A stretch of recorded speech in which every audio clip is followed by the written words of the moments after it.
Okay, so I stumbled into one of my friend's pages on Instagram where she jokingly made a comment that some people's house helps weren't going to come back with them after Christmas celebrations.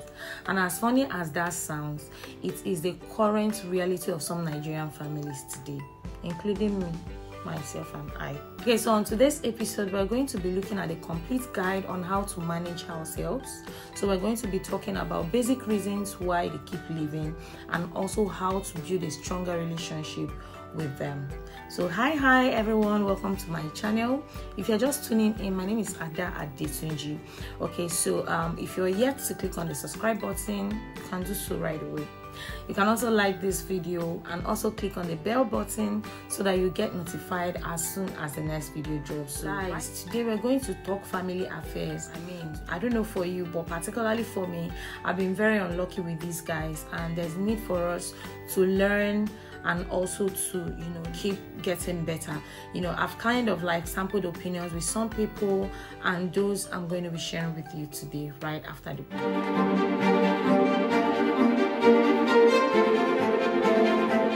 back, guys. Hiring a house help, by now you should know, is not the beginning and end of the story. The truth is, you're faced with the task of managing a total stranger whose sole responsibility or task, so to say, is to also make life easy for you. But as simple as this sounds, it is basically not easy breezy. Yeah, you can agree with me.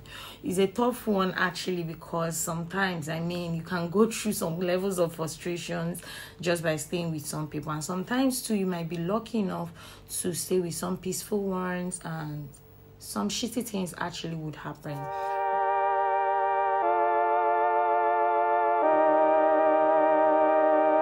So the big question today is, why do these house helps keep leaving? Number one here is, someone said village people. Sometimes they're not smart enough to stay. Sometimes they feel they're already tired. I don't know. Sometimes for no reason they want to leave. Second here is lack of time. Sometimes they feel they don't have enough time for themselves. Sometimes they feel you're not giving them the alone time, especially when you have the older house helps. Yeah. Number three reason is particularly when they don't like you. Most people don't like working for shitty bosses. Most people don't like working in stressful environments. So if they don't like your attitude, they might leave. Another reason here is someone said family issues. Sometimes this helps go through some emotional problems from their family. You don't know where they're coming from. So ideally, it's okay to also have a talk with them from time to time to know what they're passing through, right? Another reason here is when the agreements you have with them is not concrete enough. Maybe their salaries are not okay. Maybe the trade they're learning is not what they want to do. There could be something particularly that it's maybe no longer suitable for them, and they want out. Sometimes there's a sexual harassment, sexual abuse somewhere. It could be from neighbors. It could even be internally from your people. I've seen cases where husbands molest their house helps, relatives molest these people, and sometimes they just want to go and free themselves from this abuse.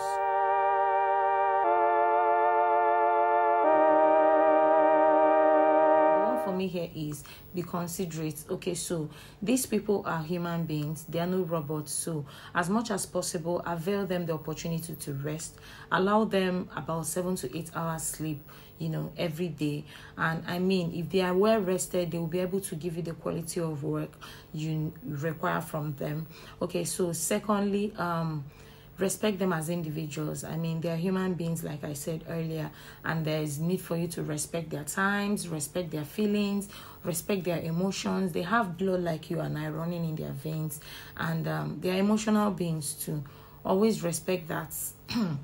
They also have physical capacity and they might break down, so always respect those boundaries. Yeah. Another thing here is, set reasonable expectations for them. When they're coming, you need them to do a couple of things at home. Are they going to be your nanny? Are they going to be doing some task for you? You need to set those out straight up to them, and play it out to them. Let them know why they are there, so they don't feel overburdened eventually. Okay, so another thing here is, from time to time, get to smile with these people. They are humans and they deserve some level of appreciation.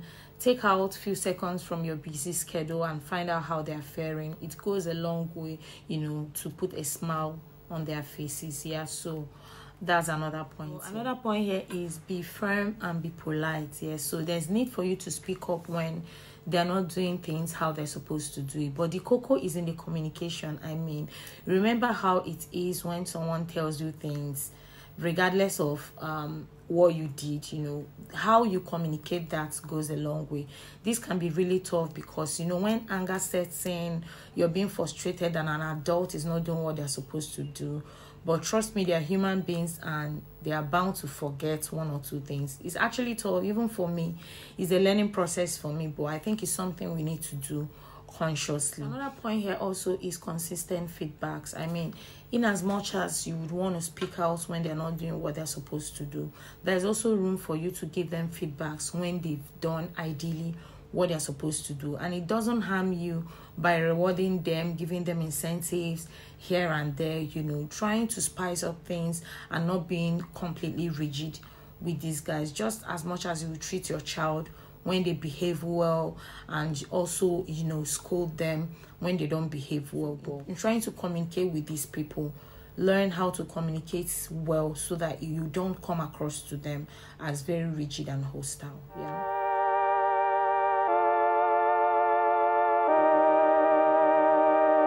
I mean, I would say there are no fast truths to these things. Treat your house helps as human beings. Treat them as if they're your very own.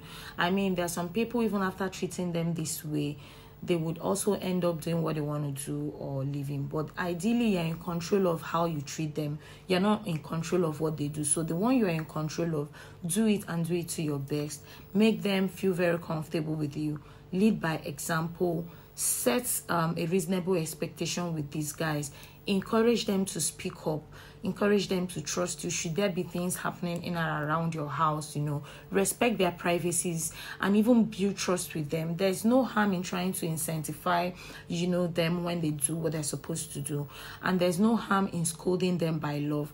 Draw them close to you as if they're your very own and watch how things turn out. Okay, so guys, we've kind of like mentioned a couple of reasons why these house helps leave, and we've also looked at how to build a good relationship with them. We're not saying after doing this is a guarantee that they're going to stay, but actually it's for us to keep practicing and to keep getting better. We learn every day. So far I've had 4 and I'm going to be having another one by next week. So help me God. It's just for us to, you know, take key learnings from what actually worked well previously, you know, and keep getting better. Okay, so now to my new joiners, thank you for staying on, and hopefully you've clicked on the subscribe button. If you're yet to, please do that right away, and also like this video. To my all-time favorite viewers, thank you so much guys for your support, and a special shout out to everyone who contributed into today's content. I don't take it for granted. To my friends, my families, my colleagues, thank you so much for reaching out even at this short notice. Guys, till the next video drops, I still remain your fave girl, Ada Adetunji. I love you all so much. Thank you. Bye.